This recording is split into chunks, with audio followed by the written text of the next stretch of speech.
Study session 6 will start today, international trade and capital flow. Why we are studying this as a CFA, we have to take care of investment portfolio of different countries. If you are based in US, you have your investments in UK, in Europe, in China. So you should know what are the different countries, inter-countries affairs. GDP, this is we already discussed, is number of goods and services produced in one country in 1 year. If your GDP is higher, means you have high economic growth and you have good demand and supply equilibrium. GNP is the value of goods and services produced by a country citizen. So always there is a difference between GDP and GNP. Suppose there is an American national who lives in UK, so he is actually contributing to UK's GDP, but on GNP level he is contributing to his country as well. In terms of differences, income of citizen working abroad, non-citizen working in this country, and the other difference is income to capital owned by foreigners, foreigners capital owned by the citizens. So these are two scenarios that will build, and always GDP is a better measure in terms of measuring the economic growth of a country. When we do international trade, we have certain advantages and disadvantages, benefits and some kind of compromises. Benefit is you have lower cost to consumers of import. So a lot of things, if you buy especially from China, from Far East, you will find that locally produced stuff is expensive. So you should import. It will save some cost. Of course, it has some other disadvantages as well. Higher employment, wages and profits in export industry. So if you are an export-based country like China, you have a lot of orders to serve all over the world. So you will produce. When you will produce, you will have a demand. Demand will stimulate some kind of employment. You need housing, you need education, you need skilled worker. They need hospital, they need markets, they will go for shoppings. So that's why export-based countries, they are more into high level of employment. Cost is displacement of workers and lost profits in industry competing with import goods.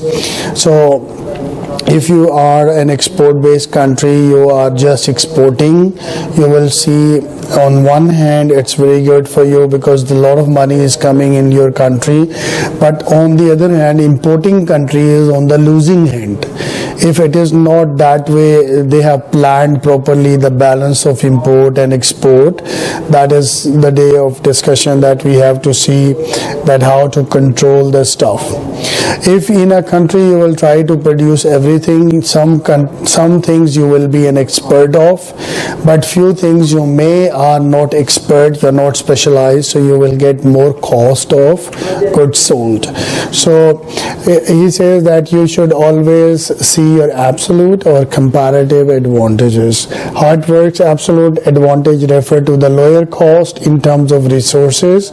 Use comparative advantage, that is refer to the lowest opportunity cost to produce a products. Opportunity cost, this is we already have discussed, this is the next best alternative for gone. So how you utilize your resources better way as comparative advantage. Absolute advantage is always in terms of lower cost. So when you are planning the import and export cycle of a country, so all time you have to see which products you have an absolute advantage and which products you have a comparative advantage, means the opportunity cost can be considered and where you are into lower cost and efficiencies. Law of comparative advantage says trade makes all countries better off. So maybe Chinese are good in engineering, Europe is good in terms of agriculture. You say Africa is good for fruits, so every country has some natural resources that we have to see. Each country specializes in goods they produce most efficiently and for trades for other goods. That is also a good point. Outcome is increased worldwide output and the wealth with no country being worse off. So if you are talking about globalization, you are thinking about one nation, one people, one bank, one demand, one supply, then this concept will be really good in terms of trades.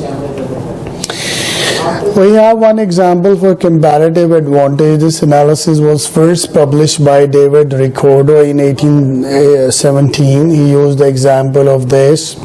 If you see, this is labor cost per unit for two countries for two products, just to compare the comparative advantage. England, when they make clothes, it costs them 100, and wine, when they make, it costs them 110. Portugal 90 and 80.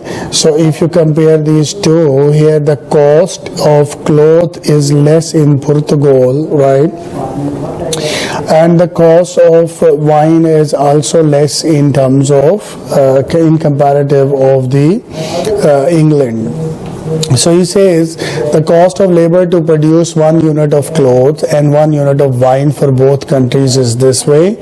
Ricardo argued that in absence of trading cost, England should trade clothes for wine, and by doing so get wine for 100 instead of 110. So he has to be very smart, like he can trade one thing and get another thing.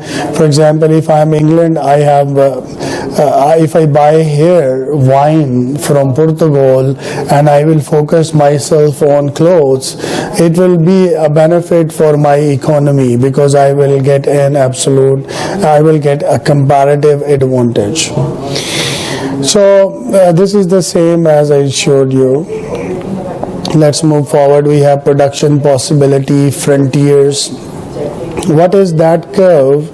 A production possibility frontier curve shows in a production style that what is the best point of production. For example, this is the best line. This is a border.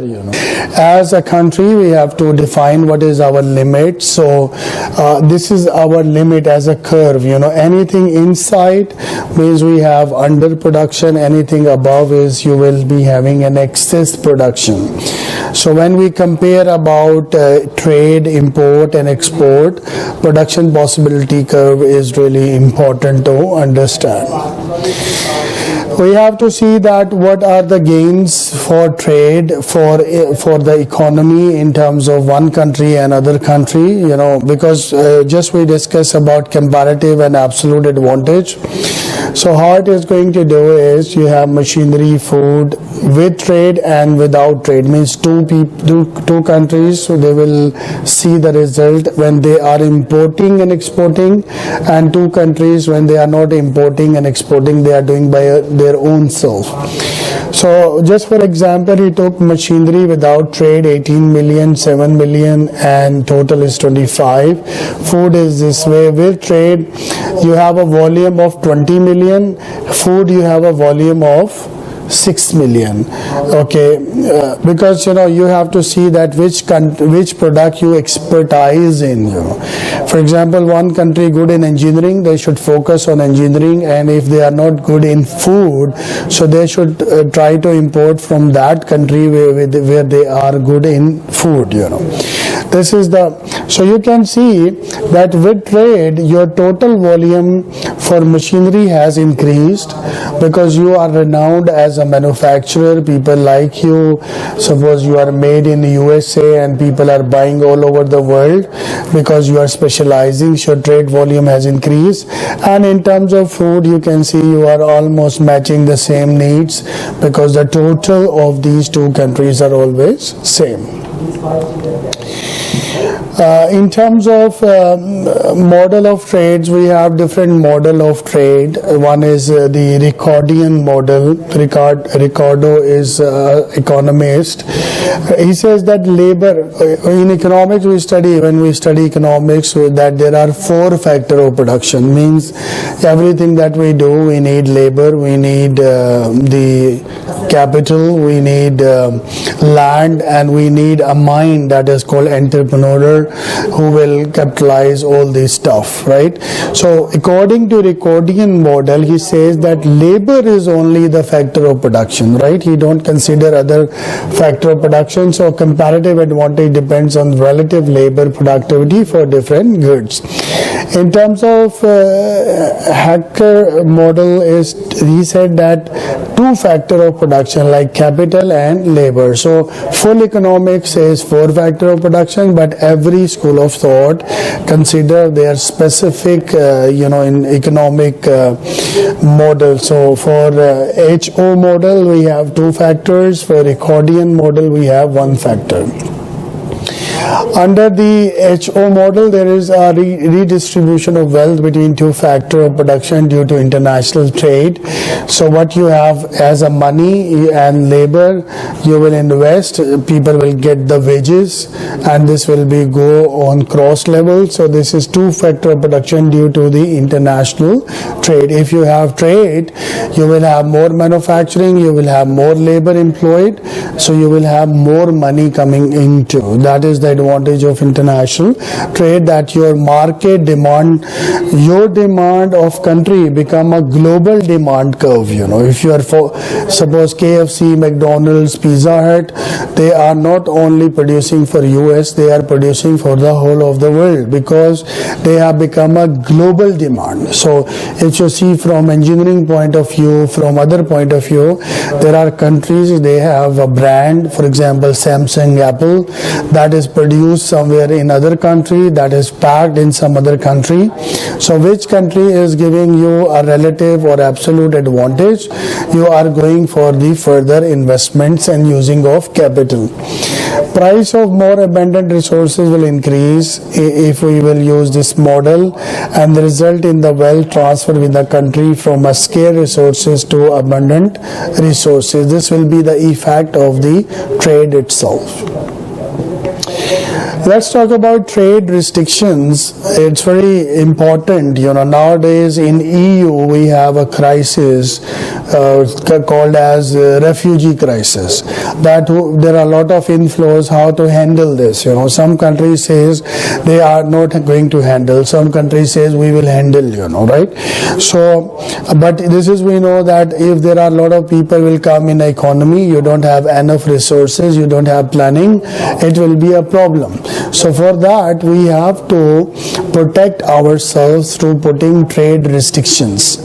What are these trade restrictions? Tariff is the first one, that is a tax imposed on imported goods. That is, suppose I buy something from Korea and this is $1 and local market is, for example, $3. So as a seller I have an advantage to buy from Korea, but once I will import, I will clear the customs, everything, the tariff will make the cost of this product $6, right? So I will be discouraged. I will not buy from Korea because the net amount that I am paying is more than the locally products available. This is how governments protect their local industries from foreign invasions, because they can ruin their local industry. Quota is a limitation on quantity of goods.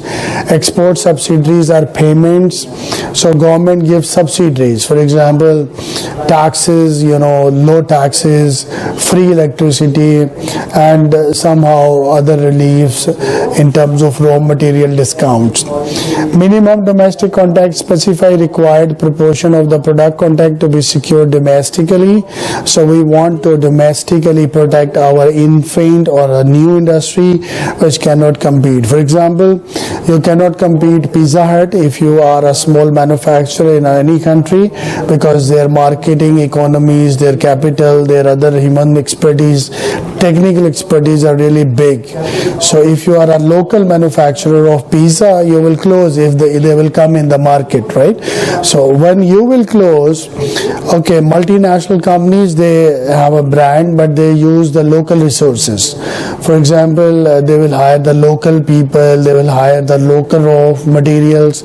So it is mobilized, it is good. But the local other businesses is going to close, because they will not be able to compete these big names.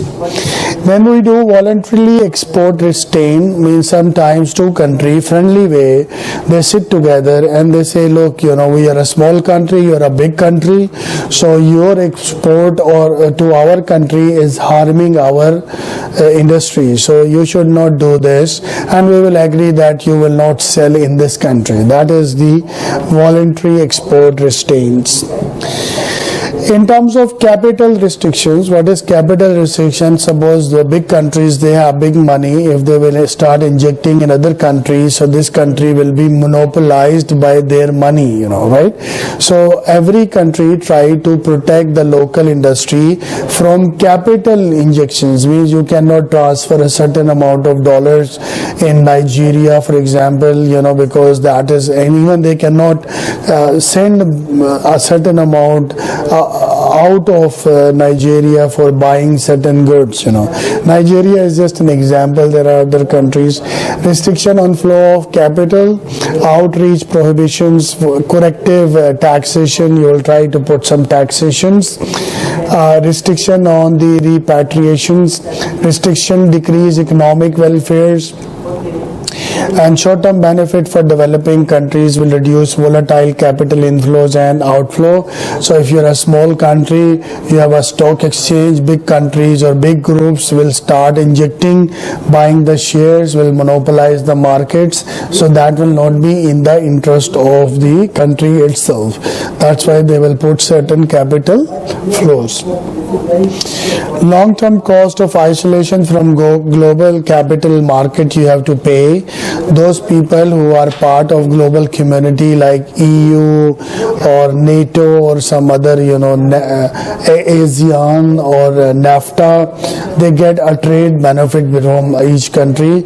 But those countries, those are not into, they are having a lot of issues of isolation. This is the equilibrium. You have a domestic demand, you have a domestic supply. Where you intersect, there is a surplus and there is a tariff, right? This side is a producer surplus, and this will be a revenue for the government. Then you can see this scenario is import with protection. So it is a larger area, and import with this is QS2, QST is with protections. Without protections, you will have a bigger market. This is how it goes. If you will try to put protections in your country, you will have a smaller portion, that is here tariff revenue, because it's restriction. But if you see this import with free trade, that will have a bigger area, which is this one. So imports are not, tariffs are not in the interest, but somehow we have to play with them with a policy and in a nice way. In terms of trading blocks, common markets and economic units, we have economic welfare that is improved by reducing trade restrictions, because especially the small countries, they need a lot of support from the bigger countries in terms of building their industry and buying goods from them. This is really important. Gains from reducing trade restriction between member countries are offset by losses if the bloc increase restriction on non-member countries. So we do blocking. For example, Mexico, America, and another country, they will make a block. European Union has a block, trade block. So they will have their advantages and disadvantages. Free trade area is, we have FTA, that is remove all barriers to the trade between member countries. Customs union is FTA plus common trade restrictions, and common market is the CU plus remove barriers to the movement of labor and capital amongst the members. So we have three types. One is common market, that is this plus remove barriers to the movement. There are questions related to it, so we should be very clear. Custom unions are free trade area plus common trade restriction, and the common market is custom union, so it by default include the FTA inside. Economic unions are common markets plus member established common institute and economic policy, and monetary union is economic union plus members adopt a common currency. That is, the best example is European Union. They have a euro that they are using. Moving forward, we will discuss balance of payment. What is balance of payment? This is a balance of in payment coming in the country